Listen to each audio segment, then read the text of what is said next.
Hello, hello. What's up, man? Yo, what up, dude? How you doing?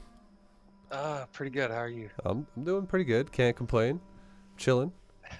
Gonna Hell yeah. spend that Sunday playing some StarCraft. Always. Yep. Hey, Always. man. So give me a quick rundown again of your league, your race, and kind of like a brief summary of what you want to go over today. Um, I play Zerg. I'm Plat 3, and I'm pretty new to the game.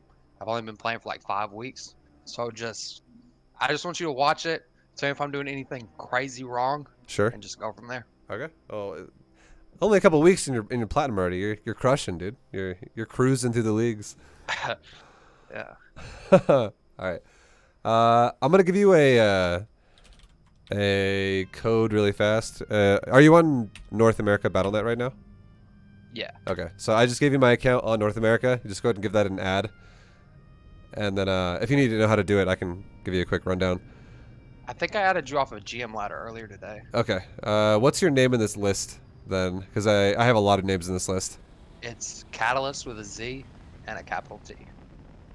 Uh, I'll send it again. yeah, I there we go. Now I just popped up. There it is. Sick. All right, so I'll go ahead and make you a leader. Just open up the replay, do watch with others, and then before you start the game, just make me the lobby host, and we'll jump into it, dude. Okay, do I need to go Just go to to replays. custom? Yeah, Okay. just go to replays, and then there'll be a button in Oh, bottom here it middle is. for watch with Okay. others. Perfect. And then just right click my name in the lobby and just make me lobby host, and then we're good to go. We're good to go. Okay. It's happening. Just full disclosure, I have no idea what this is. I haven't played in like a week, but it's ZvP and that's my worst matchup. So Sure, no worries. Okay, so what kind of a you are you doing like B2GM stuff or are you yeah. okay. Okay. We'll gauge your macro a lot then as well because it's kind of the whole basis. Right. A lot of it's going to definitely be your we're going to harken back to this many times, but a lot of it's going to be your larva usage for sure. Mhm. Uh Okay. just giving ideas, okay? Just giving ideas. So this is something I don't talk about a whole lot in B2GM when I actually made the series, but it is something that is because we're always talking about something in Mhm. that shit. But something you can do, like a little tip here is every time you have 2 drones per patch, you get 100% efficiency. Every time you have 3 drones per patch, it is not 100% efficiency. Close patches Okay. are worth like a close patch is worth about 0.3 efficiency for that 3rd drone, and a far patch is Mhm. worth like 0.5. So Okay. it's basically like a not a full drone essentially because it's mining Mhm. because it's waiting a lot before it can mine. So one thing you can do in the beginning of your game when you have like really nothing going on is you can really look at your mineral line and go, are there any patches with 3? And definitely try to fix it and make sure there's at least 2 drones per patch on close patches. Yeah, I've heard you say that before, and Yeah. I'm pretty sure I've been doing that lately. I don't know if I do that in this game. I wanted to ask you, is that the 2 outer ones both or just the far ones? So the Yeah, way you say I do it right here. the way you can uh tell what is a close patch and what is a far patch is if you click on it, the close patches always have 1800 and the far patches always have 900. So some of them are Okay. obvious when it's like there's like a triangle and it's like 2 are closer to the hatchery, one's further away. Those are a bit obvious. Yeah. But whenever you have sometimes it'll be like a diagonal line. Uh, the move distance to the edge of the hatchery to the patch is always the way you can discover it if you can't really gauge it with your eyes is yeah just click the patch and it'll amount of patch will tell you. Okay.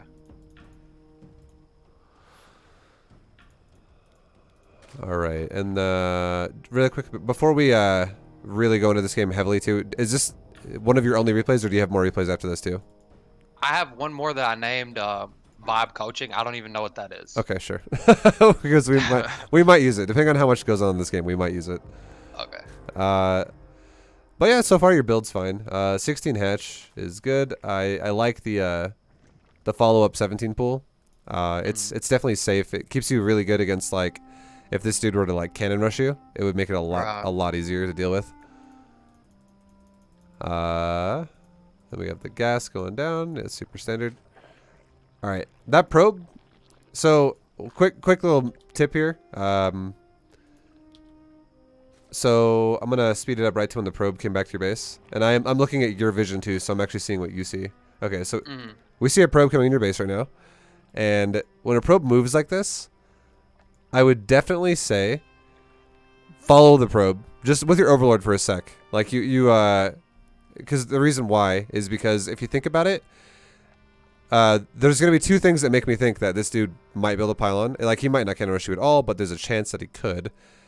Because the reason why is this probe is running up it's like hugging the left side of the ramp, which makes it look like he wants to go to the left side of the terrain in your main base.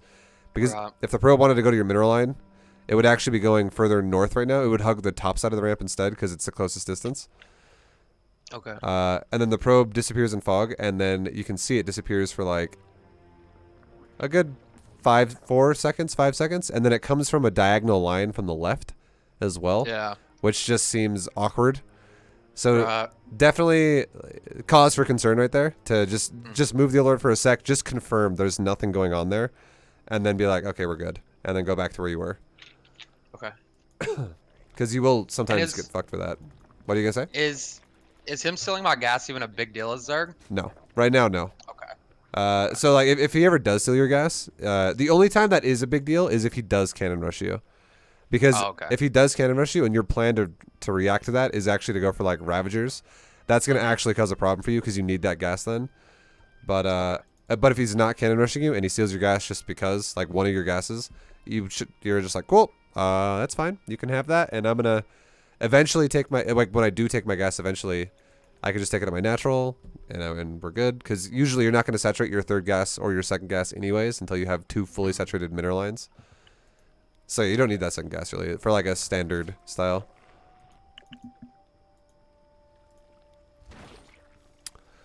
And then right about now I would say would be a great time, like right around 2 minutes, which is also right around the time when your natural is going to finish. It would be a great time to send your second overlord that is over your natural out as well, and maybe like the best place to send it would be maybe like to the bottom left of his main, like in the open airspace, just like the other side of where your first overlord's going. And the only reason why that's kind of nice, and it's good to do this against Terran as well. I would say Zerg is a little different because you kind of want to leave your overlords in the middle of the map against Zerg. But against Terran and Protoss, it's nice if you have a backup scout in case you have no idea what the hell's going on and your first overlord dies for whatever reason, and you want to have that backup scout kind of like give you somewhat more of a read on the game. Okay. Yeah, scouting and overlord placement is like, I'd say that's the weakest part of my game by far. So yeah, for sure. It's it will like actually having a read on the game makes the game just so much easier anyways, because now you're like, okay, well now I know what's happening and I'm not like questioning everything. So yeah, just second overlord always when the natural's like finishing, just put in your mind like right around 2 minutes as well. Like so you have 2 checkpoints, overlord or the natural's done or 2 minutes. Send second overlord down to the other side of his main, and you're good to go. And you don't have to send it in though right away. Just send it in if you fail with your first one, and if it doesn't, if your first one gets all the information you need, you can just chill, and then you can eventually scout like maybe the third base with your second overlord or something like that. Okay. I do like your Ling Scout. Like I like that you're actually going for more info. I don't like that I got stuck on the Adept though. Yeah. So yeah, like just if you're ever gonna send 2 Lings, just definitely make sure they're on move command. Okay. And now we see 2 Adepts going to gear base. That is either a double gate, like going from your perspective, that would either be a double gate opener or it's just a chrono boosted single gate. You don't really fully know what that is. Like, again, it could be either. But if you would have actually gotten up that ramp just for a split second and saw, oh, he's double gating, you know, that's, I would say if I were you now, a great response. I'm gonna actually ask you. Okay, this is a little bit of quiz. What what do you think a good response to if you knew it was double gate and he had 2 adepts already also going to your base? What do you think that a good response to this would be? Maybe a spine crawler, or is that overboard? I would say because you've gone gasless and because you've gone for, because you've gone speedless, you're going for the bronze GM build where you're going for quick roaches with speed. A great response to this, in my opinion, would be to just wall your fucking natural off. Okay. And you could eventually kill your one Evo chamber later. But if you're going to make the Evo chamber, and you're going to make the Rich Horn anyways. And normally, I would say do not wall against Protoss. Because then you're more worried about, like, what if he goes Stalkers and he just harasses the shit out of you and he kills your buildings? Or what if he goes Sentries and he now abuses your little doorway with force fields while he, again, kills your outside buildings? But right now, if he shows you he's going double-gated Adept, like, him killing your wall is not really an option. It's going to take forever for Adepts to kill buildings. So, if you actually just built your base, like it would be 4 buildings. It would require 3 Evos and a Roach Horn, and you could kill the 3rd one eventually, because you could just keep 2 Evos eventually, because you'll create a doorway in your wall again. That would keep all your drones alive. You would lose 0 drones. You would have to make no lings, and you wouldn't have to make like a spine or anything like that. Like your queen could actually smack the Adept on the other side of the wall until your roaches spawn. And by the time your roaches spawn, you'd be fine anyways. But the big thing is it would allow you to drone hard. Yeah. So you can already see you made the first 2 scouting lings, which I loved. And then you made another 8 Zerglings, which is already as if 4 drones had died, because it's 4 larvae worth of drones. And then we'll see if drones actually die. And then he gets into your base. That's 1. Okay, I don't know what happened to the second Adept. He kind of just like got like his shades got split. He was like, I'm not going for that shit. Yeah, right. But that's okay. So basically, 5 drones was the cost here. Yeah. And that was, I'm not gonna lie, that was minimum. Okay, that was not terrible for you. If you had built a wall though, it would have still been less. You would have only essentially lost like 4 drones, because of the 4 buildings. And then, to be fair, you already built 2 of them anyways, so you really would have only lost 2 additional drones off of the already building the Evo Chamber and the Roach Warren. But yeah, I would say walling against Protoss is only ever appropriate if you're going gasless and they're also going Adepts. Like if you're not getting speed, I keep saying gasless, but yeah, you're just not getting speed is what it kind of means.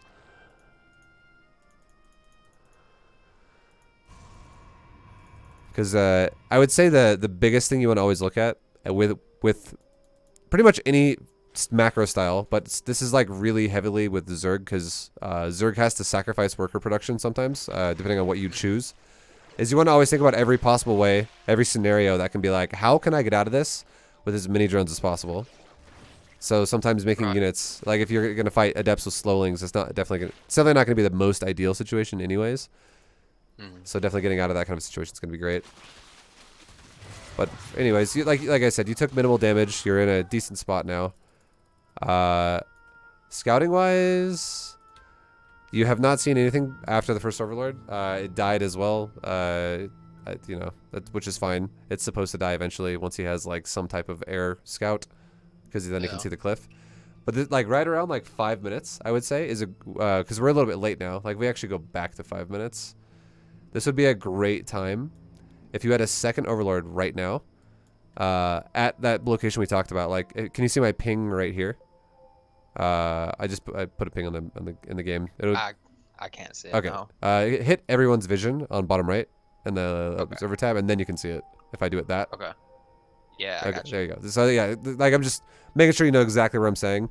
Like if your Overlord's like chilling right around in that area, right around 5 minutes, you could just make an Overseer out of it, and right around like 5:15 to 5:20, that Overseer would then be scouting into his base, and you'd see everything. And you, like right now, you would be flying over his buildings, and you would be like, all right, we got a 2-base Protoss who is throwing down an additional 3 gates. He's got a Robo building units. He's got a Council doing, just being a Council. He's got another 2 gates here.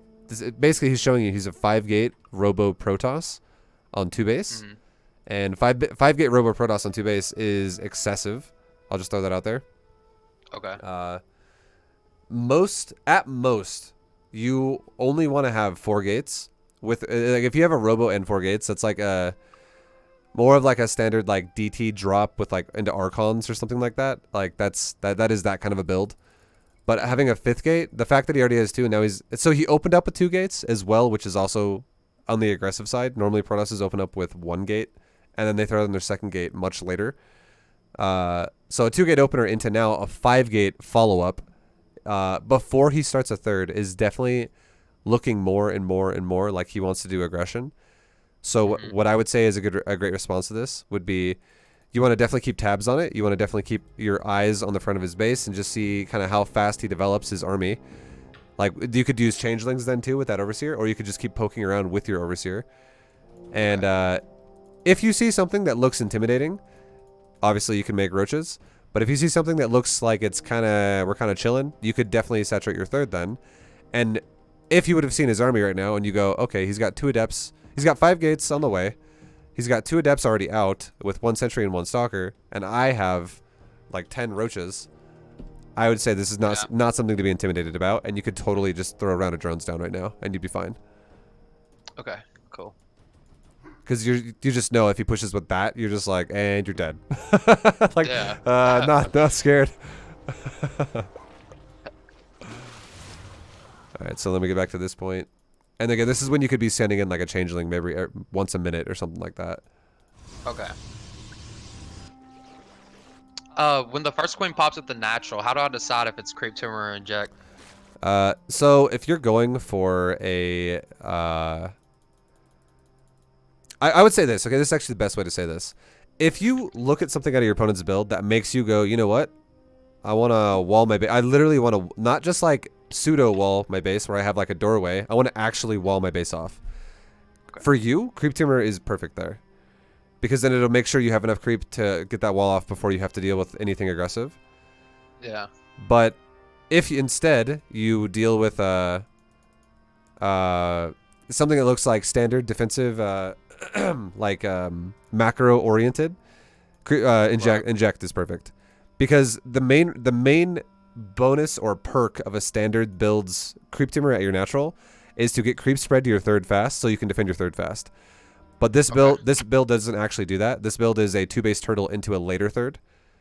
Like it's because the reason why it's because you're not going speedlings again. You're kind of just skipping the speedling. I hope I'm not confusing you. If I am, please by all means be like, wait, whoa, hold on. It makes sense. It makes sense, really. Yeah. So like the bronze gym just follows a little bit of different rules, which is you definitely want to prioritize your drones, and that's why the creep tumor makes sense if you know you're going to deal with something that you need to wall against, because it prioritizes drones again. Because you're not actually prioritizing any lings early. Okay. Because you're protecting the drones. Exactly. That's exactly why. It's because your goal is now I need to protect the drones, which means I can sacrifice a couple of them, which I'm going to be making buildings anyways, but now I make maybe 2 extra buildings, which instead of making like 10 lings, which is cheaper on the larva to make, you still get more drones that way. So that's why that makes sense for that. But yeah, in general, I would say most games you're gonna play, you're gonna probably inject both of your bases first, and your third queen will be the creep queen. Only ever. So go ahead. What would I see? Like, let's just say from Protoss in general, what would I see that would make me want to put a creep tumor down? No natural at all, or multiple gateways before his natural is actually done. Okay. So and multiple gateways would mean like 2 gates.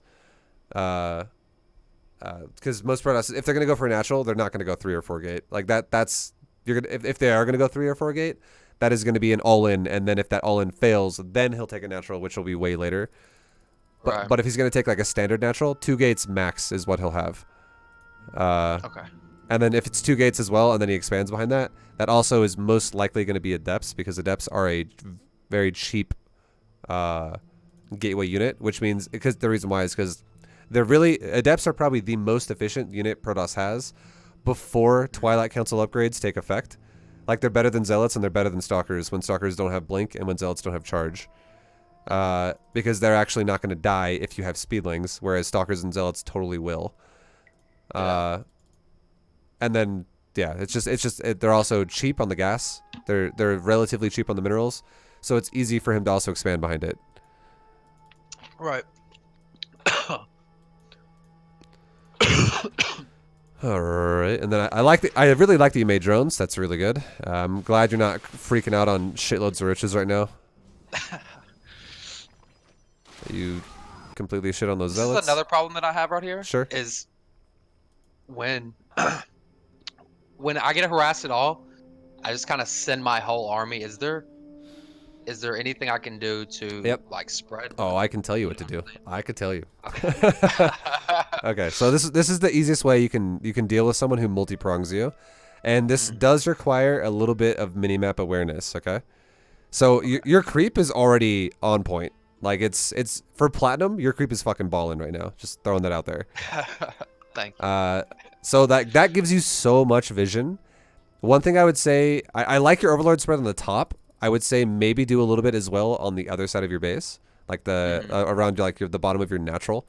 And if you Okay. and as soon as you see your opponent is not actually going for a full-fledged like attack, like an all-in, instead he's doing some harassment-based stuff, just keep it like an eye, or like poke your eye at the minimap every time you get harassed and be like, is there multiple dots, like multiple red dots in the map, or are we good? And if you only see the one, sending your whole army to the one is fine. But if you Mhm. do see, like, let's say a second prism or something was in your natural, or like 2 adepts or 4 adepts were shading towards your natural right now, and you were like, shit, I gotta Yeah. deal with that too. Just send your whole army to one of the locations, and then stop using your control group, which is number 2, I assume, for your army. Mhm. Stop using your control group then. Just 2 attack top prism at my 3rd. That's the last time you Yeah. hit 2. Go to your army. Like you can double tap 2 if you're not already looking at it, or if you are looking at it, that's great. Just do your best to green box a chunk of it, and then now you're only so you're not selecting all of it. You're just selecting a chunk, and you can do this within a fourth of a second or like half a second. It's super fast. And then you Yeah. just go to the minimap. You can left click the minimap, or you can just click the minimap to the other red dot. And now you on the minimap, you're playing from the minimap now, and you're just making sure your clump of shit chases the red dot. Okay. And you don't use your control group anymore until you want to until it's dealt with, and you can regroup and start this process over. Ah, cool. Because we actually, when you get to, if you're gonna watch Bronze GM all the way through, once we get to like Diamond, like a little bit in Diamond and a lot in Masters League, we go through this shit a lot because we start getting like multi-prong harassed all the time, and I'm like, all right, send it all here, green box a bit, all attacks are dealt Okay. with, because if you're getting harassed, it doesn't have to be perfect, because if it's like, let's just say this, you have 50 supply defensive, your opponent has 12 supply aggressive, so he's attacking you with like 8 here and 4 there, and then the Protoss also has like 40 supply at his base still. If you just kind of fuck it up a little bit and you're like, I sent 75% of my army to one of them and only 25% to the other, you're still going to crush either side because it's just a harassment, and your whole army, your bulk of your army is still actually playing defense anyways, so you're overwhelming it no matter what. Okay. Cool. Yeah. Yo, thank you guys for the subs, by the way. I'll give you guys specific shout outs after the lesson, but much love, boys. I think I just built an infestation pit. Is this a good time for it, or is this too early? Yeah, no, it's fine. I don't mind it. Reason why I don't mind it is because your +2 weapons is already almost done, and this it's gonna allow you to go into that hive, which is gonna allow you to go into +3, which will be great. And then also, I would say right now would be a great time to. I think I was telling you guys to do this in platinum. I think I started telling you guys to do this in platinum. Right now would also be a great time to potentially build like a spire, Okay. or a lurker den. And I'm not saying you have to use those units, but if you, for whatever reason, are like, this fucking Protoss is like a super turtle and I cannot break him, you have options then to be like, I can make some broods or I can make some lurkers, and suddenly I can now siege him. Yeah, generally when the first mineral patch runs out in the main, I'll make an infestation pit and a spire. Sure, that's fine. Like, cause normally, I'll just say when I'm playing GM games and I do kind of my build here, I'll probably make it in like 7:30. If you're making it right around 8 minutes, it's like already pretty fucking like it's super close. It's Okay. I will say you could totally get to Masters and possibly even GM with infestation pits around this time. Like totally fine. It's a fine time. Like if it was like 10 minutes, I'd be like, you're a bit late, but 8 minutes is totally fine. And then I never know when to take this gas in my main. I don't know why. Always take your gas in your main. So here's the idea, okay? Main mineral line first and a gas first. Obviously, you like main mineral line stays fully saturated. You take your gas. You know the whole first gas thing. And then second and third gases get taken when your natural is close to full saturation. Like we're talking like 12 plus drones on it. If you take it at 16 drones, that's fine. If you take it at 12 drones, that's fine. But it's somewhere in there. Like you want it just to be, because again, sometimes the game changes a little bit. Like what if you had to make a little bit of extra drones to like make walls? What if you were really greedy and your opponent didn't stop that at all? Like that's why your drones can fluctuate a little bit here. But just like 12 plus drones on your natural, time to take your gas at the natural. Okay. Gas is 4, 5, and 6. So we're talking gases at the third and the final gas in your main. Take these gases when your third base is fully saturated, and then you start making drones again. So you take all of the gases at that point. Okay. And then, you know, because you want the gas, because what you're doing then, once you take gases 4, 5, and 6, that's when you're going to be starting your hydrotech, most likely. And when you're getting ready to really take that more gas expensive cost of like now you have the double evos running, you have the upgrades running, you have a hive getting ready to start, hydra production starting, you definitely need, that's when you want the gas to explode. So the perfect time to, like gases 4 and 5 go also with gas in your main. Okay, which and is when 6. I'm taking the gases in the natural in the early game, should I usually just rally them straight out of the hatcheries onto the gas. Should I prioritize saturating the mineral line first, or is it okay to rally them out of the hatchery even if I only have like 9 workers on the mineral line? It's an extra step. You don't need to do that. I would say you could just rally at the mineral line, and then once you're ready to build it, just grab 2 drones off the mineral line and just build it. You don't have to actually take the next step to be like, I need to rally my drones to these things. Like to build it is what I'm saying. But when if you want to actually build drones to then saturate the gas, but you don't want to that's what I do. Yeah, that's fine. Like I would say building 3 drones and right-clicking the eggs on the gas is fine, because if you really don't want to disrupt your mineral income, but you don't need to build the 1 drone and rally it to the gas to then build the gas. That you don't need, that's not super necessary. That actually I would say is actually a negative, and the only reason why I would say that is because what if something distracts you for whatever reason, and you don't pay attention to the gas never gets built. and it doesn't get built for like 12 seconds because you're like looking at an oracle or something. And that drone could have been mining minerals for 12 seconds instead while you're being distracted. Okay. And also, just to clarify too, a lot of people ask this question, and you might wonder, I don't know, but the reason why I also tell people to build their gas in their main and not in their, the reason why I tell people to build the gas in the natural and not in the main, when you build gases 2 and 3, is because ideally, when you have nothing going on, that's when you have the 2, 2, 2, 2, 2, 2 spread on all your mineral patches in your main, and you don't have the time to babysit your drones like that at your natural and your third. You kind of just let it happen, because at this point you're dealing with much more important shit. Like there's a depths, there's a prism, there's this, there's that, so you can't just like count drones all day. But yeah, so like it doesn't matter if you disrupt your natural a little bit, where it's like I'm gonna rip drones off and put them here and put them there. Because it'll like you're still working on the saturation process anyways, and having your main stay perfect it's just a nice boost to the initial economy of the game. When I watch streamers, I notice they take the layer at the natural. What's that all about? No particular reason. It's it's. I mean, you could make the argument that it would live a little longer because it gets more HP, but realistically, like anyone who's gonna scout you is gonna scout you, and there's no pro or con about it. Like, it just like for Terran, you could say, what if he scans the main and he sees a hatchery, and then he doesn't know about my natural? Like, oh shit! And this is also a reason why spreading your tech out might be a thing you could do. You could like put a spire at your third, or your infestation pit could be at your natural, your hydrogen could be at your main, instead of putting everything together. But yeah, like it's one of those things where it's stylistic. It doesn't actually have a real, like, you need to do this purpose. It's preference, really. It's because you feel cool, because you're like, it's harder to fucking scout my shit, isn't it? But yeah, like your macro, I would say, is it could be a little bit faster with your droning towards like your third and stuff, but other than that, like you're doing pretty good for plat in general. Not bad. I like that your army is also, when you're chilling here and not really attacking, I like that your army is also pre-spread. It's kind of grouped up now, which is fine. It could be, your creep is great.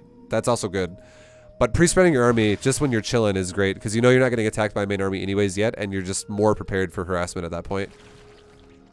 I tend to just rally my army into like in between my bases. Is that okay, or should I rally some over here, some over there, and You should shit like that? do one rally point. I would say if you want to split your army apart, green box it, send some to the top, green box it, send some to the bottom, and call it a day. But definitely don't worry about like rally pointing all over the place, because all that's gonna do is make like a fucking spider web of like confusion for you, where you're like just trying to like set up some elaborate plan, which could be actually done by just green box done. Okay.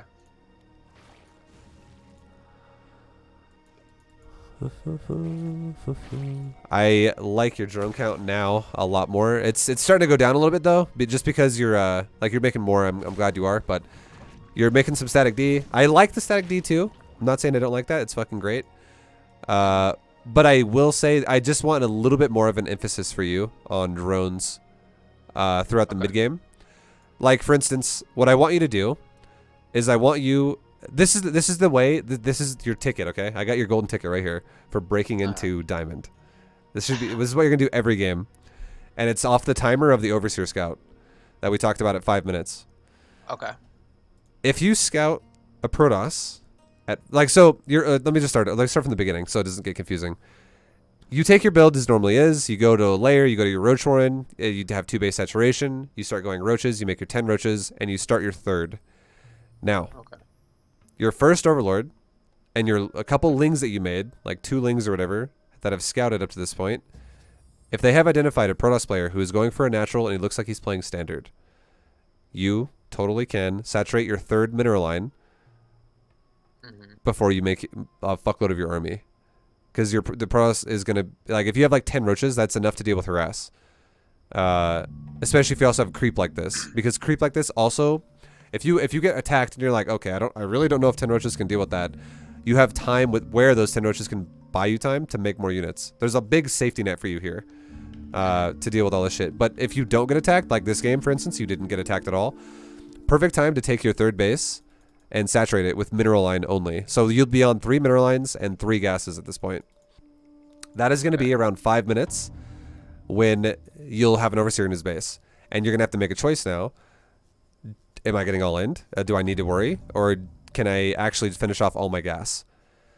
If you scout into his base and you look at anything that looks like, we're fine, I could squeeze out another like 15 drones or so to saturate, to not only build the last of my gases, saturate the last of my gases, and also then throw down my tech that I need, like Infestation Pit and Hydrogen, then you can do that route. If you know you're not going to get killed in the next like 1 minute, and again, the reason why is because if you see something like in his base at 5 minutes, that's like, this motherfucker has like 8 gates and no 3rd. Okay, yeah, you might want to build some roaches because you're going to get attacked. Right. But if you're like, okay, this guy's got like 4 gates, he's got maybe 5 gates is like, I would say maybe the max here, where it's like you could still get away with this. But like 5 gates or less, and especially if he has upgrade buildings, like let's say he's got forges, let's say he's got it's really just forges, but because the other upgrade buildings are more like also unit unlockers, like Templar Archives could mean Archon, Twilight Council is kind of required in general. But it's just like gauging him at this point. If you just feel safe for the next like 30 to 40 seconds, make your drones. Okay. If you see he's taking a 3rd base, 100% make drones. Like a 3rd base is like a definite, yeah, you need to make your drones now and take your 4th base while you're at it. Because 5 minutes is that's a huge number in Protoss versus Zerg. It's massive. It's like basically if a Protoss is not taking the 3rd by 5 minutes, you're probably going to get attacked by efficient Protosses. If you don't get attacked, the Protoss's build is just inefficient. But every Protoss who's doing efficient 3rds is always going to have a 3rd started by right around 5 minutes or before 5 minutes. Okay. So again, the point is just trying to make sure you're maximizing your drones up to 3 bases as fast as you can, and then explode on your hydras and stuff for a little while until like maybe like 140 supply, like Roach Hydra.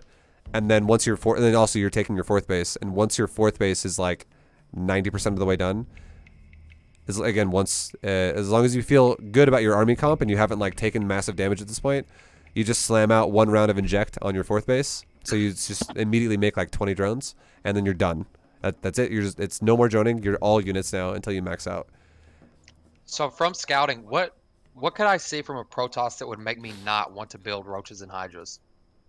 Like, are you talking about like in the droning phase, or are you talking about in like just in general as a unit comp? Like, yeah, just as like a unit comp. Is there something For now, about their units that are just super good against Roach Hydra or something? Or? for now, I would say don't even worry about it. Okay. You're gonna be able to kill every Protoss in Platinum if you macro right. If you actually pull off the drone windows correctly, you will kill every Protoss in Platinum because your supply is, your supply right now is a bit close to him. It's within 40-ish. It's like 42. But if you actually maxed at like, let's say like 920 or like 930, you would like, let's look at his supply at that time. Because again, nothing's really happened in this game that much. We'll say 930. If you maxed right now and he was at 110 supply, you would just walk over there with Roach Hydra and be like, hi, and you're dead. Like cool. It would not be close.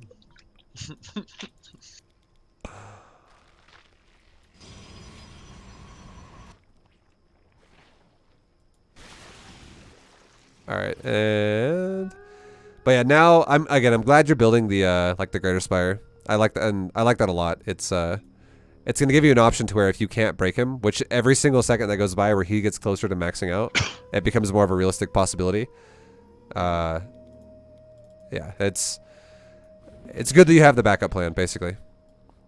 Another thing too is whenever you, as Zerg, when you max in a situation like this where you're going Roach Hydra, be very proactive where you're getting ready to attack, like as you max right away.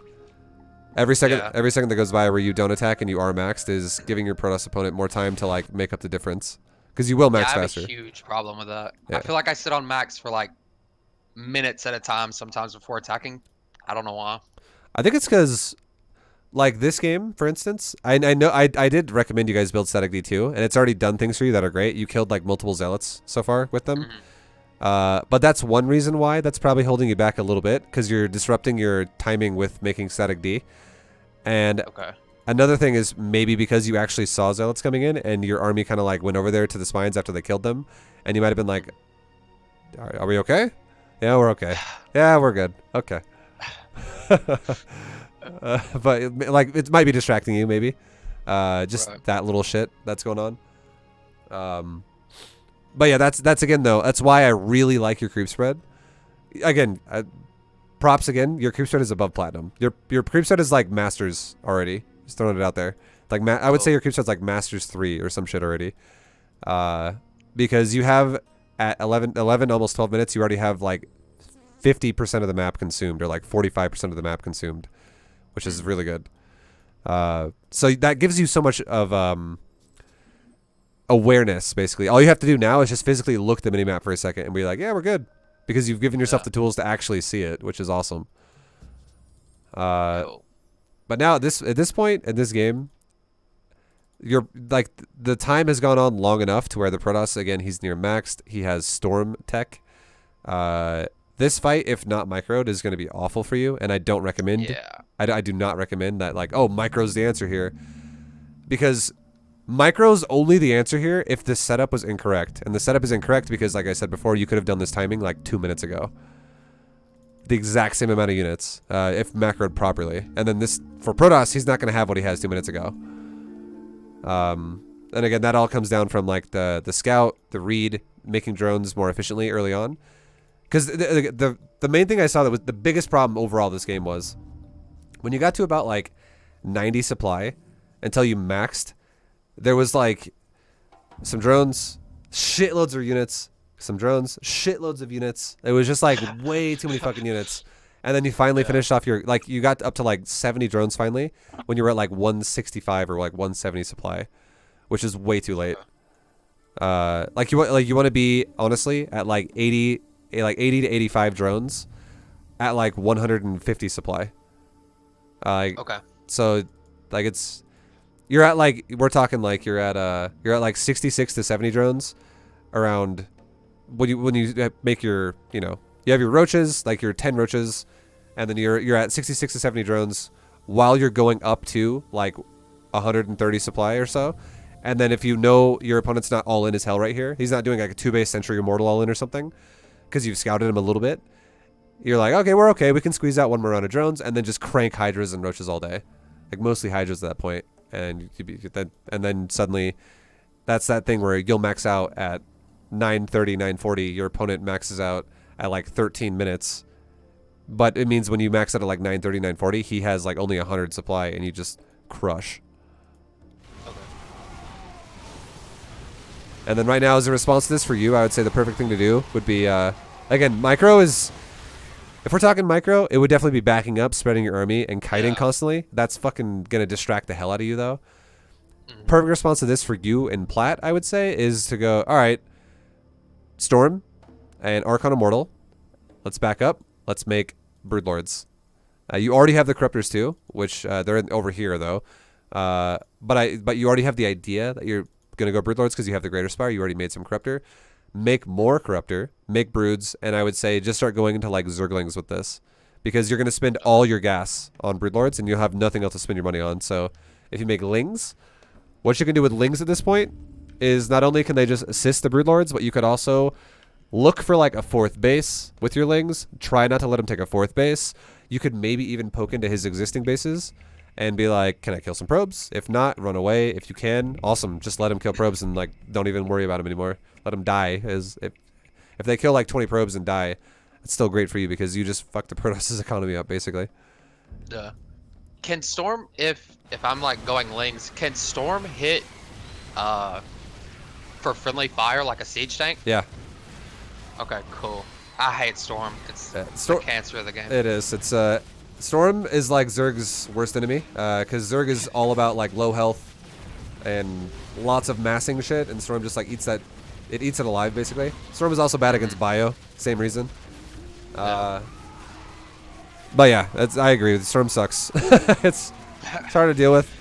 You actually broke this dude though with your second attack of Lings, and this only happened because this dude, like you won this game with just macro. Like you made enough units. He did not have enough. You ran over his army. You traded the first time. You actually eliminated all of his AoE, and you remade a new army, hit him again, and he died. So good job. Like that was just a test of macro. Yours was actually better than his. But a great response to that, seriously though, would be just make Broods. If you like, because if the Protoss micro's a little bit better than this, he'll like if he just has more and maybe micros a little bit with his like better storm usage, or he just loses less in the fight. This follow up would just get shut down again, basically by more storm and maybe like Colossus or whatever. But Broodlords would shut this down so fucking hard. There's nothing he could do really against Broodlords, because the last little piece of logic I'll throw out here that makes sense about why this would be so hard for Protoss to deal with, if you went Broods, is if you knew the Protoss's economy was stuck on 3 bases at this point, when you max out, you do a timing, you trade with Protoss, he fucks you up pretty bad because he has AoE, but like so he like defends. Let's just say he defends, and as he defends, he does not lose any of his economy, which is the real important part here. He stabilizes, and he is contending to build more of his army. If you then make sure he doesn't have a 4th base, and then you go into Broods here, he is going to be so focused on rebuilding his army that is going to be good against Roach, Hydra, Zergling, something like that. And if now you show up with Broodlords, Storm, Archon Immortal, and also Charge Lots, is awful against Broodlords. And he doesn't have enough time or money to transition to something that can actually properly deal with that, because he doesn't have a 4th base. Like, he doesn't actually have enough, because you're on 4 bases, and he doesn't have enough money to like rotate with you. Alright, cool. Yeah, when I first started playing, I would like I was following the build. Yeah. And I would lose the first attack, and I would just surrender. And then I heard you say something about remax. Yeah, 100%. And I actually started winning games. Yeah. Then, so. And just to clarify too, the Brood thing, it doesn't have to be like a mass Broods all game. We're talking like you make like 10, and then you make Lings while you don't have gas to make Roaches and Hydras again. But then as soon as you have like 10 Broods and gas starts developing again, you can go right back to making like Hydras again. That's fine. What upgrade should I prioritize on the Spire once I do go to Broods? Carapace. Okay. The reason why is because weapon is not really going to change that much for you. With Broods, if you're going for like Broodlords just to break a siege area, weapon is not going to really. Like, it's not gonna. It would actually help your Broodlords like pop Archons and stuff a little bit better. just by a tad. But realistically, the Archons are gonna get popped either way. Like they're gonna just get fucking. If you have like 10 Broodlords shoot one Archon, it's gonna die. Like with or without not attack upgrade, that shit's dead. But the reason why Carapace is so good is because if this dude does, however, start going into like, let's say you're like, oh shit, he actually went for like carriers, or he's going for like Phoenix now, or he's doing something with a Spire, or something with a Stargate against your Spire. It makes your broods actually have a chance to like go into Spire tech versus Stargate, and you will not get shit on. Like it's 100% required to have Carapace versus Stargate if he actually gets to that point. So again, it's just you're prioritizing the upgrade where it actually does something against his Stargate if he does get to that. But either upgrade, Carapace or weapons, if you're going Broodlords, is not really going to do a whole lot against his ground army. Okay. What do I do? It doesn't happen in this game, obviously, but I struggle a lot once we get so late game that he has a mothership. I can never get vision of the carriers while still being in range with the corruptors. Is there anything that I can do to fix that? If he's got a mothership, this is also why I say Carapace is really good here, because it would make your corruptors deal way better with the mothership. But the best thing you can do against, if we're talking platinum level, okay? I would tell you a Viper, but I would not recommend that right now for you. Best thing you can do is just get like literally make a corruptor control group of like, don't put it on your main army, put it on just have like 2 and 3, for instance. 3 is corruptor, and you add in like 4 overseers to it, and that's it. Okay. And then you're just like, attack that area, and then overseers with movement speed and corruptors it'll give you vision to see what the hell you're dealing with. And you could still just focus fire it with your corruptors if you wanted to, but you could actually now see his army because you have cloak revelation of you have detectors, which are overseers now with your corruptor. But you got to make sure that your whole army is not all in one control group here. If you do that, if you do it that way, because if you go all army move into it, your corruptors will fly in with your Ling Hydra if your goal is only to like snipe the mothership. You know what I mean? Okay. So like if you're gonna like fight his army just to fight his army, then yes, one control group is fine. But if you're gonna snipe the mothership, do not send your Lings and Hydras and Roaches in there too. Okay. Cool. Okay. Nice. But later on, once you get like, I would say like maybe Diamond or Masters, same thing. Instead of having a separate control group for Corruptor, you could have a separate control group for Viper, and you could go for like an Abduct, and you could snap the mothership with like you just Scorpion pull that shit over to your army and just pop it that way. But that requires more like timing, which is another element of micro that's more complicated, and it also requires spellcaster usage, which is also complicated in itself. Like a lot of people fumble that shit really hard when they're just trying to like get into micro for the first time, or like get macro down solid. It overcomplicates the game, I think, if you worry about it too much for like spellcasters early. Cool. Okay. We can jump into the next replay really fast. We did start late, obviously, so I'm not gonna screw you out of time here, dude. We're gonna keep going as long as you have the time. This next replay, where's it at? I know I named it ViBE. It's 21 minutes long. We can speed through. It's all good. Okay, cool. Are you still in the lobby or? Yeah, I left the game, so I'm chilling on BattleNet in your group still. So if you just do watch with others again, we'll be good to go. Okay. Nice. And then just like this is Terran. Promote me to lobby host again, and we're good to go.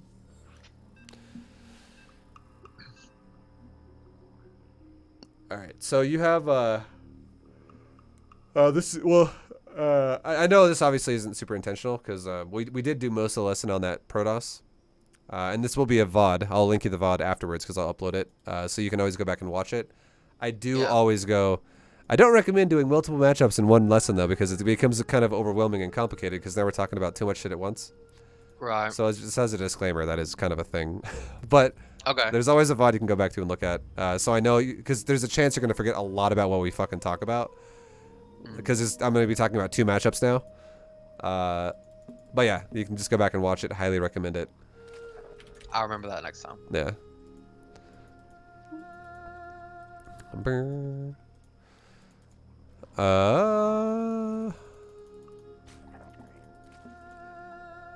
I like your 17 hatch. You did a 16 hatch last game and you did a 17 this one. I like it. That's what I do too. 17 is good against Terran. Bronze GM opener again, which is totally standard, totally fine. Make sure, well, I haven't seen you do it yet, obviously, but make sure always against Terran to wall your natural now with this build. Protoss, Protoss is not necessary unless they're going for like Adept opener, like a heavy Adept opener. 2 gates. But Terran always, and you are doing it, so that's good.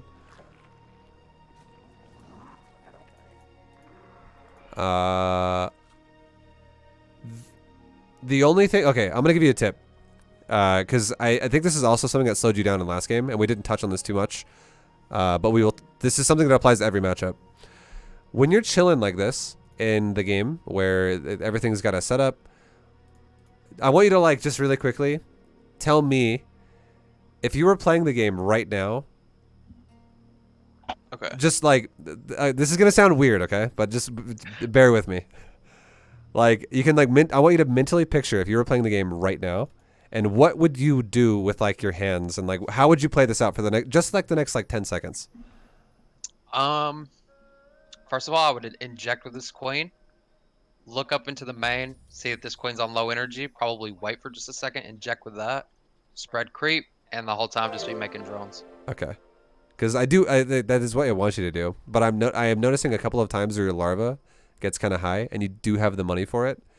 So I want you to, if you're not already doing it, I want you to definitely be in the habit of, just when you're not doing it, or when you're looking around, or if you're moving the camera with your mouse hand, if you're looking at your queen, just constantly for you 1 SD, 1 SD, 1 SD. Click your queen, inject 1 SD. Click your queen, inject 1 SD. Spread that creep tumor 1 SD. Make an overload 1 SD. Because what I want you to do is I want you to make every drone as soon as the larva spawns, rather than when you have stacked up larva. The only time it's ever allowed to have stacked up larva is if an inject just popped off, and you're like, oh, I have 3 larva right now, because 3 larva popped off the inject. But other than that, if you ever have like 5, 6, 7, 8, 9, 10 larva, you should always feel like you're failing, and you need to fix that. Because every single drone every time you have a larva, like if you cap, that's the worst, right? Like you're like, oh shit, I have three larvae on a hatchery, which means the hatchery no longer generates larvae anymore, because it won't spawn new larvae until we go below 3. Does that count for injected larvae too? Yes, does it that does. turn the automation off? Yep. Okay. So it's basically if if you look at your main right now and the inject is halfway through the process, that doesn't count because it's not there yet. But if you actually look at the larva on the hatchery that's already sitting there, that does count, and you have 3.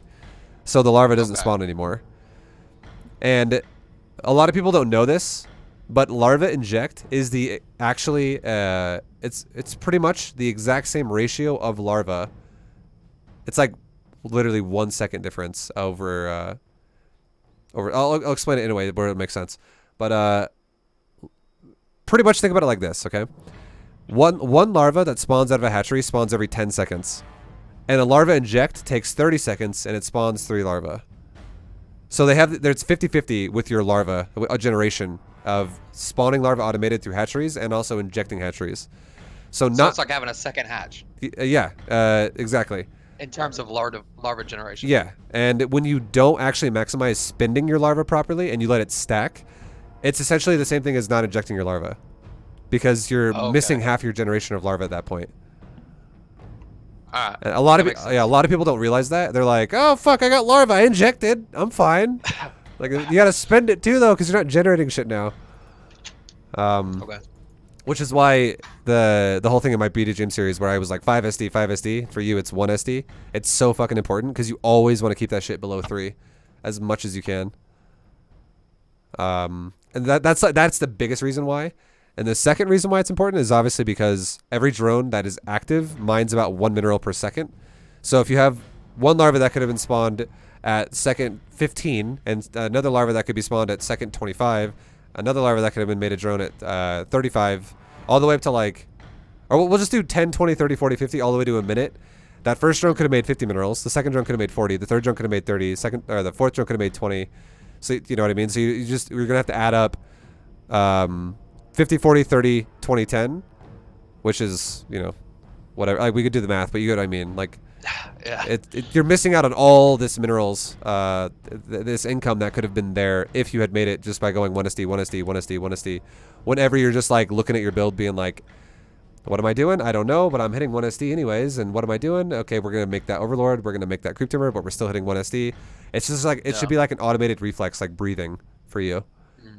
And if you can actually, once you get it to that point where you just drill it into your fucking brain so badly that you actually, you could, so like someone like your like a family member, a friend or whatever could like call you on the phone or walk into your room while you're playing and you like look away from the computer and you're still going 1SD, 1SD, 1SD while you're talking to them. Like that's at that point when you're like, yeah, okay, this is like muscle memory now for me.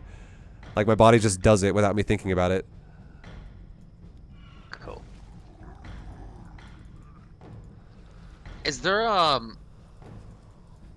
is this too much of a supply cushion? Like, do I have too many overlords? It's not. It's fine. It's the lesser evil than supply blocking. It's you're like if you make like one extra overlord, that's one drone that would have missed out the income. Here's the thing. This is probably the most the best way to explain this, where it makes sense, where it's so minor of a problem for you. If you're not larva capping and you're not having a resource problem, that's the big one.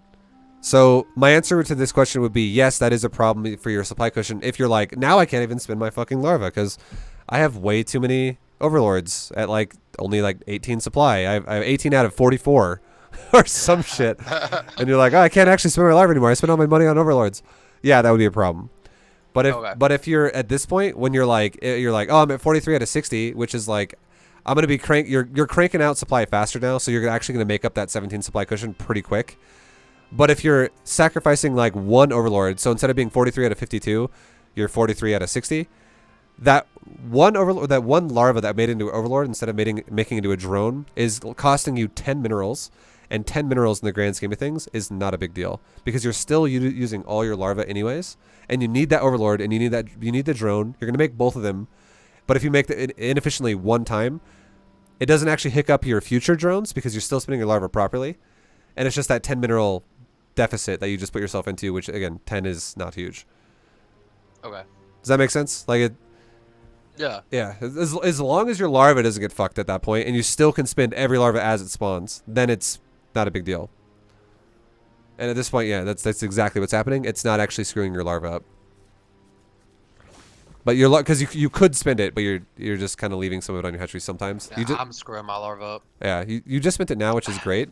But watch if you hit like just open up like units tab. I'm gonna look at your next larva that spawned, and we'll just kind of look at it for a bit here and see how it goes. Okay. But you spent your next inject, which is great. That one was fast. But now you have 5, 3, 4. And you're dealing with the Reaper too, which is distracting. But that's why muscle memory is huge here. Still have 3, 4. Spend a little bit more, down to 2. You're a supply block now, which is understandable. You probably have overlords coming soon. It's your larva spinning is not it's not terrible. I'm not like, oh my god, dude, you need to go back to fucking basics here. Like it's not bad, but it definitely could be better. It is one of the things that I think is holding you back a little bit. And it's not easy to spin it perfectly all the time, but it just comes down to you really have to grind into your brain if you want to get really good at it. Just you have to be trying to make your larva into units even before you have larva. So that way, the second you have larva, you immediately spin it. So you're doing it like once every like 3 seconds, and it doesn't have to happen. You don't have to be going 1 SD all game, but you do have to be doing it in the developing stages of the game. So once you get to like 6 to 7 minutes, that's when the developing stages are kind of over, because now you're at that point where you have 3 bases saturated. You're going into the unit phase. Micro, or not micro, but like map awareness becomes more relevant. Like scouting him is more relevant at this point. There are other things that you're more worried about that are going on. So then it's not, and also your drone count's kind of like at this point now it's like, oh, you're going to saturate your 4th. You just made 20 drones at once and you're good. You don't have to be making like one drone at a time to do it instead. So yeah, it's just literally like the first like 6 minutes are crucial for this, and then it kind of goes away. Okay. It looks like this guy's doing the B2GM Terran build. from the scouting that we're seeing. You got fans everywhere, dude. I like your fourth base timing. It's good. I like your drone count this game way better than last game. Yeah, like this game, I could totally see you on that like 9:30 max course here. And the last game you maxed around 11 minutes. I think this game is a little bit older. I think this is when I first got into Platinum, but I noticed that as I started to play against quote unquote better players or whatever, Sure. I was like getting attacked by like 2-base all-ins and stuff like that, so I started to incorporate units in with drones, and yeah, that was another thing I wanted to ask you about. Is just that's against Terran as well. Same exact thing. Second Overlord, just like we talked about against Protoss, goes with your first Overlord, but the timing of the second Overlord, it leaves around 2 minutes, which guarantees you're not getting proxy bunkered, you're not getting cannon rushed, something's not happening at your natural. That the Overlord is. yeah. The Overlord could like spot and like tell your drones, hey, go fucking stop this from happening, if you wanted to do that. So if your second Overlord was sitting at his base around 5 minutes, like behind the back of his main again, or your first Overlord is not dead yet, 5 minutes is a great time, especially with B2GM build, because you'll definitely have a layer at that point to make an Overseer and just go through his base and take a lap and be like, what actually are you doing? Because if he's all-inning you, he's not going to have a third base. He's not going to have... Same like Protoss will not have a third Nexus. Terran will not have a third command center. And instead, you will just see more and more production. For Terran, you would see something like, okay, this dude, if he's going mech, for instance, this guy's got like 3 or 4 factories and 2 bases, and he's got like an armory. For Protoss, you'd be like, okay, this guy has like 5 or 6 gateways, or 5, 6, 7, 8 gateways. The amount of gateways kind of also depends on how much other tech he has. Like if he could have like 8 gates and... you know, 8 gates. He might have like 6 gates in a robo. He might have like 6 gates in a Stargate. There's combinations of it, but most likely Protoss will have like 8 production facilities if he's going to like do an all-in. Terran will probably have like 4 or 5. The reason why Terran will have less is because Terran units are more expensive at this stage than gateway units. Like if he would be going like mech, for instance. If Terran was going bio, he could totally have like 8 production facilities too. He could have like 5 barracks, engineering bay, factory, and a starport, which are all pumping something. But yeah, So let's say I scout his base and he's on 2 bases and he's got like 8 factories. Obviously, that's too much. How could I exploit that? just don't let him. Just the way you exploit that is you would look at it. Like it also depends on what time you see this at. But you would look at it. And you would go, do I have enough? Do I need to worry about this right now? Like, am I going to die right now? And if the answer is yes, you're going to die right now. Well, obviously you need to make army then to not die. Like if you were to attack me, I would die if I made drones. Is what I mean. Yeah. You would obviously need to make some army then. But the way you exploit someone who overcommits to production and does not actually make army properly is that build is now considered inefficient, and you just try your best to hit drone windows that you can. And then once if you have 80 drones and he has 44 SCVs, you max out and you prepare future tech, like go Hive, go Greater Spire, like you did last game, and you just max out attack, max out attack, max out with broods, and if you haven't won the game yet, you're going to win now. Because a person who sacrifices economy to go heavy into production like this needs to kill you. Every second that goes by when you're not dead and your economy is still going full force, they're getting further and further and further behind. Okay. And yeah, it really comes down to like if you saw a bunch of factories on like a 2-base Terran, I would say a good number of units to have to maybe deal with this would be like, okay, maybe you should make like a Spire in case it's like mass tanks, so you can go like Muta, and just in case that was an option. And if you know, if he doesn't go mass tanks and you're just going for the ground army, you could make like 20 roaches and like 8 ravagers or something like that, and that would be enough. Or like 15 roaches and like 6 ravagers, just a little bit of roach ravager, where it'd be like we're talking like 30 to 40 supply of like roach ravager, or maybe 50 max supply, and then you go back into that 1 round of drones for your 4th base if he still has not attacked you then, because again you got to keep in mind too, you have creep spread, and again your creep is, I'm giving you props again, your creep, it's still good in this game too. If the guy touches your creep and you're in the middle of like making some drones, you could still then at that point stall with your army that you made that you just in case he does attack, and then go back into making units. And you don't have to necessarily, like at this point, I will say, don't fucking A-move. This is the one time I would want you to maybe micro a little bit against Terran. Like, shove him, maybe kill a couple of Hellions, force him to like siege his tanks, and then just run away. Buy yourself some time to make more units, and things will go way better for you. But yeah, again, the biggest goal of StarCraft in general for anyone is how can I get to my optimal economy as fast as I can, and then maintain it while I'm there. So getting to it is huge, and that's why you don't want to be making way too many units way too early when you don't need them. And then maintaining it is all about just like expanding properly after you own them, so you're not like having like 16 out of 2. Like, well, there's only one patch in my main and I got 16 drones on it. You got to like make sure you're definitely like rotating around to new bases and stuff, and making sure your efficiency is still there.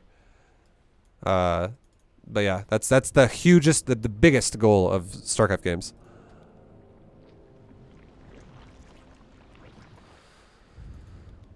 I'm floating like 1400 gas here. Is this just like a byproduct of this build, or is that something that I'm doing wrong?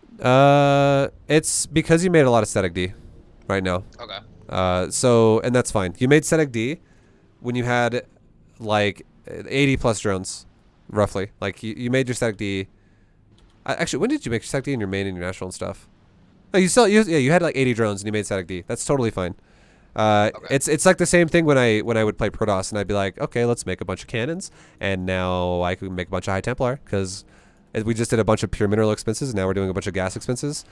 For Zerg, it kind of just, you don't really have a unit like that. It kind of just stabilizes out, because later on, when you make like mass hydras, those are more gas expensive. If you start making like lurkers, those are also kind of a bit heavier on the gas. And when you make broodlords, those are also going to dump your gas if you get to that point. But yeah, you're fine. You're everything for you is going fine. The only thing that I see really as a problem right now with what you're doing is you're actually your fourth base has a fuckload of drones. Like we're talking like yeah. like 15 or something, or like 13, just like following a drone.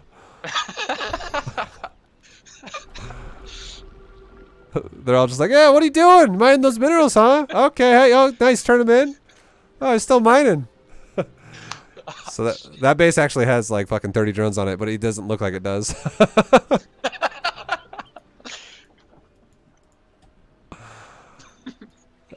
But yeah, other than that, looking good.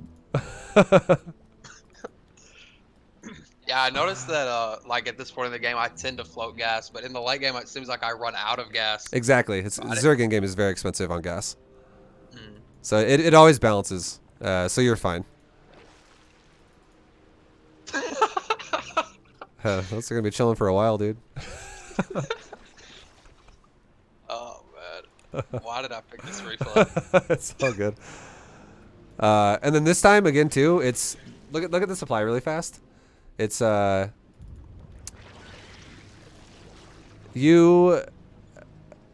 would say you would have totally maxed at like 930 to 940 if you didn't make static D, but then made static D after. I'm not saying what you're doing is really incorrect. You're preparing for like, you're preparing to like, this is actually the best way to say this. What you're doing with static D is actually going to become incorrect as you become a higher level player with more APM, more multitasking potential, because you should actually rely on your army to defend yourself more at that point. But for now, while you're in plat, what you're doing with the static D before you max, which is delaying your inevitable max a little bit longer, that's okay, because you're eliminating the aspect of having to look at everything in case you do get attacked. This makes it way easier in case he does like a drop here, a drop there, a liberator in your third base, and you're like, God damn, it's everywhere, and suddenly the static D cleans up a lot of it now. So it's okay for now. Yeah, it's okay for now, but later on, definitely you're gonna start feeling like I can handle more. So now that I can handle more, maybe I'll delay my static D until later, because realistically, when you become like a masters or maybe a high diamond player, you don't actually want to make static D until you actually make like broodlords. Because what happens then is your army becomes way more immobile, and then you kind of need static D then to supplement that. But for now, like Roach Hydra can totally deal with everything, but it just makes your life easier basically with having the static D there already. But you are ready to, you could literally max out like right now.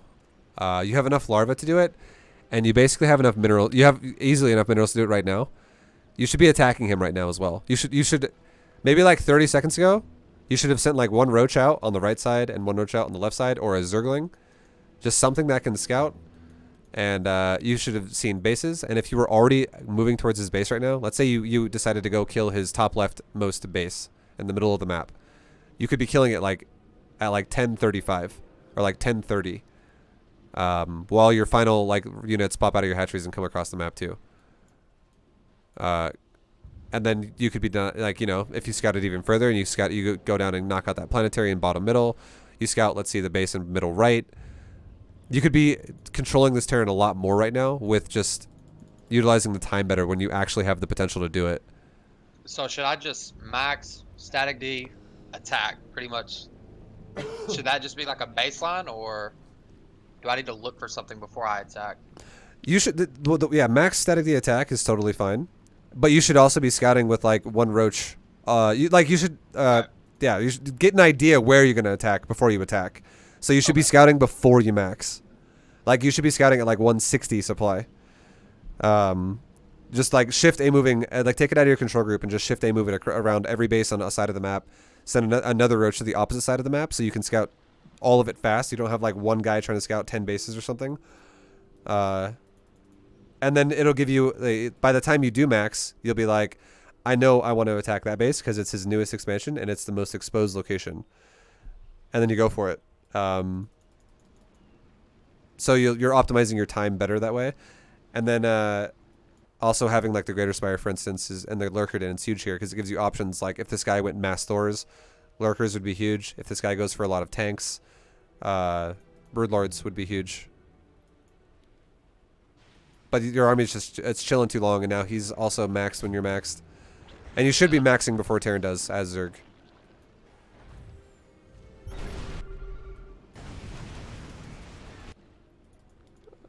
I like that you backed up there. Your army would have gotten destroyed there. But here's an opportunity again, though. His army is at his fourth base right now. It's just chilling. And you saw it would, like, we'll actually go back to your vision exactly when it happened. You see a massive fucking army there, and it is Thor, and it is Hellbat, and it is Tank. This army, and it is slow. Yeah, exactly. That's exactly what I'm gonna say. It's a fucking slow army. You could just run to the right now and go into his natural, and there's nothing he can do. Like he'll chase you basically, because if he decides, you know what, I'm gonna base trade, like he could do that, but at the same time, like you're gonna kill his base faster than he's gonna kill yours because your army is not only in his base before he even gets across the map. But also, Roach Hydra will wipe out a base faster than Mech will when it's Hellbat Thor, because Hellbat Thor is just fucking slow as hell. So it walks around really slowly base to base. And the way you could deal with someone who does this kind of shit is you could just literally make, again, Lurkers or Broodlords as your shit starts dying a little bit. Just like let some drones die, make Broodlords out of it, make Lurkers out of it, and you actually could eventually prepare an army that could deal with his army if you guys ever have to collide at some point. But yeah, you could definitely go to the right and take advantage of his base right now. So based off of what's happened like so far, just with my vision, how do I know if I'm winning or losing right now? Base count? Okay. Composition, you shouldn't matter. Like composition should just be how you react. Like you go, oh okay, Thors. Let's go for some Lurker. Like tons of Thors. Let's go for some Lurkers. We're not talking like 2 or 3 Thors. We're talking like 10, 15 Thors. Or you could be like, okay, lots of tanks. We're talking again like 10, 15 tanks. Broodlords would be great there. If the dude hasn't really made a choice on either side, really, he's got like, let's say 4 tanks and like 5 Thors and a bunch of other shit. You could honestly just keep going Roach Hydra. Or you could make either one of these units as well, and they would both work. Something eventually is going to happen where he's going to make a lot of one thing. Like right now, you can see this dude has 35 Hellions. 35 Hellions would get fucking wrecked by Roach Hydra if they ever engage fully. Like he would kill a lot of that army. And then if you make Broodlords or Lurkers here, they would also both work great. He doesn't have enough tanks or enough Thors to punish either one of those things either.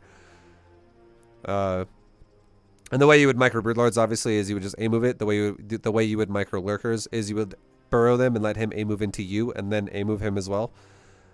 Like the way you could do that for instance, is you could attack his natural. Like if you, let's just say you had 5 lurkers or like 10 lurkers in your army, and that fight just happened the way it did, and you go, oh shit, he's right here. Let's run to his natural, and let's burrow my lurkers at like where his depots are, and I'll just kill his natural, and he'll come over and try to defend his base. And as he comes, then I move into his army with my lurkers there. So you could pull him towards you, basically, by making him defend somewhere. But you're going broods. Again, broods are fine. I totally recommend it. It's going to work great. At this stage, though, you can't actually make all your dudes into broods. You have and you also still have roaches in your army when you're maxed out. Roaches, when you max out, are totally fine when you max out the first time. But roaches, when you have the ability to remax, like you have plenty of money to replace these roaches, and enough time has passed in this game where the Terran could also be maxed too. Roaches are kind of dead weight now, so I would say the best thing you could do with these roaches is just make them go suicide. Like tell them to go attack somewhere, they're gonna die, but it's gonna allow you to do things like make more broods, make more hydras, make better units at this stage. Because broodlords and roaches serve the same purpose, but broodlords do it way better. Yeah, I tend to, when the Greater Spire finishes, I'll kill like a Hydra or a Roach just to have enough supply for Broodlords. Is that? If you kill your own, that's not perfect. If you kill your own units, that's less ideal. Like the only advantage I would say you get out of that is you don't allow him to realize you're sacking units to change supply up. So he might not be as aware that you're gonna have a tech switch. But it's still, I would say, always pretty much worth it, especially in Platinum. No one's really gonna think about the game that technically. Just if you have the idea, okay, we're going to go Broodlords now, I'm making Corruptors, and I have a lot of money, I can easily max here. Just tell your Roaches, okay, guys, go around the map. Like, run around and go attack that base. And, oh, they died? Cool, I don't give a shit. Like, just get rid of them, basically. But there's a chance you might do some damage, though. Like, what if he's out of position and suddenly you killed, like, 16 SCVs for that? Mm-hmm.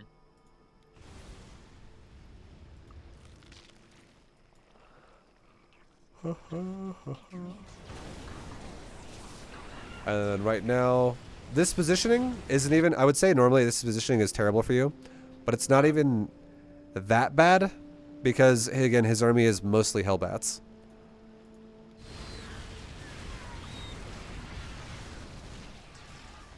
And you still won this fight. And right now would be that time when I would say you could totally just remax on like Hydras again. You could, at this point now too, you could also remax Roach Hydra if you wanted to. Only because, again, Roaches are shitty when you're both maxed out, but he's not maxed out anymore. And you just want something that's going to quickly reinforce and kill him. Like you want to, you want to like, you have momentum on your side right now for a brief period of time. If you give him like 2 minutes, he's going to max again. But you have that window now where you can be like, all right, well now how about I make an army and pounce on your bases. And if I make like, let's say 15 Roaches and like 30 Hydras, those 15 Roaches can do something like, for instance, tank a planetary fortress and your Hellbats or your Hellions way better than my Hydras can. It'll make my Hydras a little bit more efficient here. That would be fine too. You don't have to do that. You could totally be like, you know what I'm going to do? I'm going to make Hydras and Broodlords. That would also work. But yeah, like, you just don't ever want to have Roaches in your army when you know you're both maxed. And you also can easily replace it because you have money to replace it. That's just going to weaken your death wall, basically. Okay.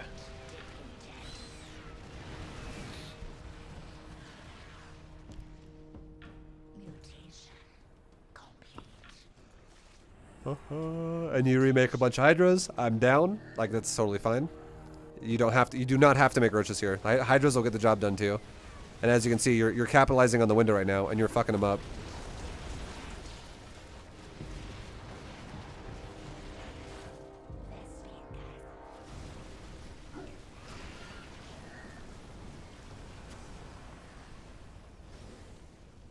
This is that moment when you need to scout the map, though, because right now you just killed his 4th base, but he has bases 5 and 6 as well, and the one thing you're lacking definitely on is you're not really being aware of the map as much as you should be when you're taking in-game fights like this, like choices about where you want to fight. And if you would have scouted the left and the right side of the map, you could see, oh, okay, well, this guy, the only reason why it's becoming more annoying for me to break into his 3rd base is because of SimCity. There's a bunch of factories in my way. He's shooting me over the wall. It's kind of annoying. Like, I'm not taking the best trades here. So you're playing a little bit more timid. You're like regrouping yourself. But there's no way this dude could defend his 5th and 6th base right now. Like, if you just go over to either one of those, and look at the one in middle right. That's a triple command center kill. There's no way he defends either one of these, and if you kill them, if you look at his main, he's mined out. If you look at his natural, it's looking pretty shitty. He's gonna mine out really soon. If you look at his third, he's starting to mine out a little bit. Obviously his SCVs were repairing for a second there, so they're not mining right now, but he's almost gonna mine out there too. Yeah. Like you'd put him in a situation where he cannot actually develop a bank to remax anymore. So you starve him out and you just keep going, well, I'm still mining fully and you're not. So if I just keep attacking you and I keep trading with you, I'll keep remaxing, and your supply the first time is 174 versus 200. Next time is 160 versus 200. Next time is 130 versus 200. Next time is 70 versus 200, and then you're dead. Yeah. Okay.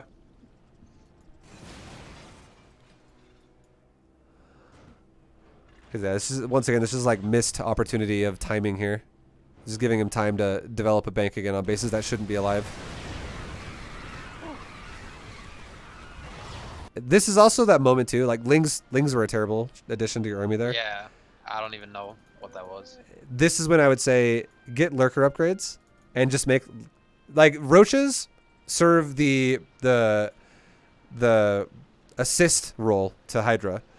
Zerglings also serve a assist role to Hydra. Broodlords also serve an assist role to Hydra. They all do the same thing. Like, some of them can siege as well. Some of them have multi-purpose. But they all assist the Hydra at whatever you're dealing with this kind of a playstyle. And when they have mass swords like this, lurkers are... They do the same thing roaches do, but they do it better. So roaches could work. Like, if you go Roach Hydra, you would still kill this guy's army. Like, you would kill a lot of it. And if you just macro, remax Roach Hydra, you would eventually break this if your macro is just better. But if you have lurker... If you, instead of having, like, 20 roaches, if you have, like, 10 lurkers... So you go over here, you burrow 10 lurkers in like the concave when you guys take a fight of Hydra versus Thor, and 10 lurkers are just cleaving the fuck out of his like ball of Thors. You're just gonna watch Thors disappear, because lurkers do 39 damage per hit, and they can splash through like 4 Thors at a time. On it, so like how many lurkers? Like 12? Like 10, about 10. Okay. Because a Thor has 400 hit points. And a lurker does 39 damage per hit. So, and you're not always going to have every lurker hitting the same Thor all the time. But realistically, it's enough lurkers to throw out enough damage where like 2 to 3 volleys of those 10 lurkers attacks. And most of the Thors are dead now. Like, the Thors are either going to be really, really bruised or they're going to be dead. And then a lurker as well has longer range than a Thor, so you do not have to. You also do not have to run at his face and then burrow in his face. You could actually burrow outside of range of him, and then be like, okay, he's backing up, because you can shoot further than he can, and then you up burrow, move forward, burrow, he backs up again, and you can keep shoving him backwards until you get to a command center, and then suddenly now he has to defend it, or else he lets a command center die. So do lurkers have the range advantage before upgrades too, or is yes, that they after? do. Yep, they do. They have both. It's way better when you have the upgrades though, because they burrow way faster, they move faster, and they get even way more range. But a lurker has 8. A lurker has 8 to 7 range. So they have 1 range superior before upgrades, and then it's 10 to 7 after upgrades. So it's 3 range superior there. Do you prioritize range over burrow speed, or is that just kind of either one? I would say, in general, if you're going to be aggressive with lurkers really fast, prioritize speed first. But if you're going to be defensive with lurkers first, if you think that you're going to need to be on, defense, range is better as a priority first, and then you're always going to get the other one though, no matter what. Mm-hmm. Like, I would say most of the time you're going to have both upgrades anyways, because your first attack, if you know you're going to go lurker, you could actually just go Roach Hydra, lurker upgrades are done. Okay, now instead of going Roach Hydra, I just make Hydra and make existing Hydras into lurker. You could do that too. Okay. Because again, we're assuming you're attacking before he maxes with Roach Hydra, and being efficient with your time. But yeah, if he does max, like these lings again, you definitely don't want these lings. This is 25 supply of just garbage. Like, they ran in and they all died. Yeah. Like right here. Here comes the 25 lings. Holy fuck! That is the same supply as 12 Hubbots dying, and he has 15. So if those lings took an equal trade, he would only have 3 Hellbats still standing here. Damn. Oh.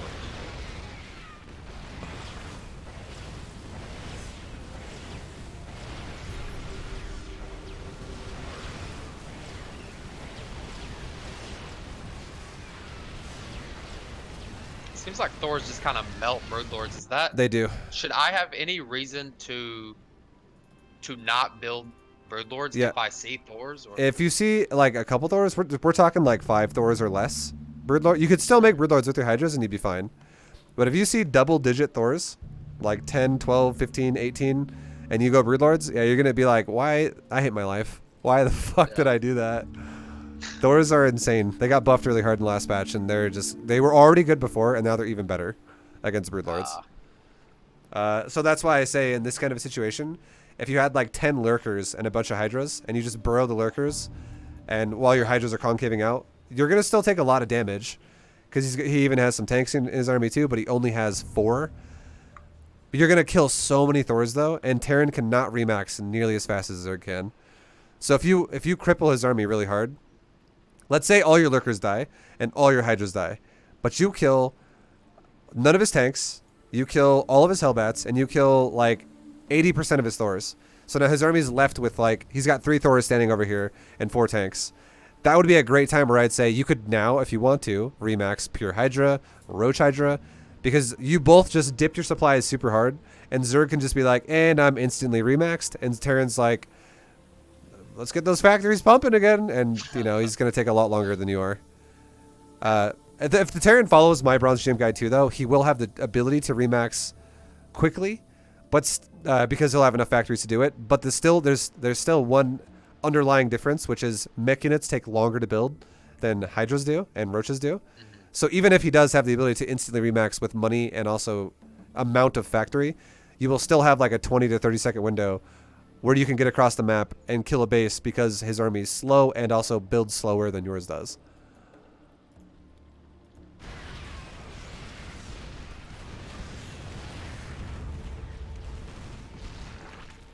But yeah, the Terran mech is solid as fuck though, so I feel your pain. It's this is why I recommend Terrans do this as well for learning. Once you get higher level again though, what the fuck? Once you get to like masters and shit, that is a great addition to having your army though against mech is honestly going to become Vipers. So you will eventually start using Vipers a lot more. But again, right now that requires like timing, pacing, way more micro elements than kind of just like moving it in there and letting it happen basically. Like right now, what's up? I accidentally built infestors. I don't know what that was. Okay, I was gonna say your army's like super diverse. You have Corruptor, Lurker, Lurker, Hydra, Infestor. This army is fucking technical, dude. I'm breaking the meta.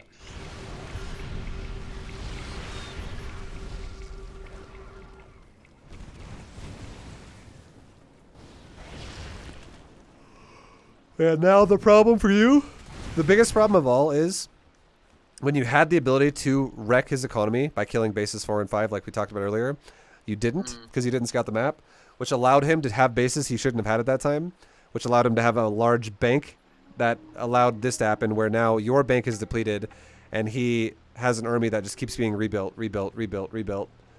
So you actually had the ability to shut this down earlier, but it kind of missed the window to do that. And now once Terran gets to this point, in Bronze to GM, Terran actually has, like the way I designed Zerg and the way I designed Terran, there's no real way that Zerg can easily deal with this anymore.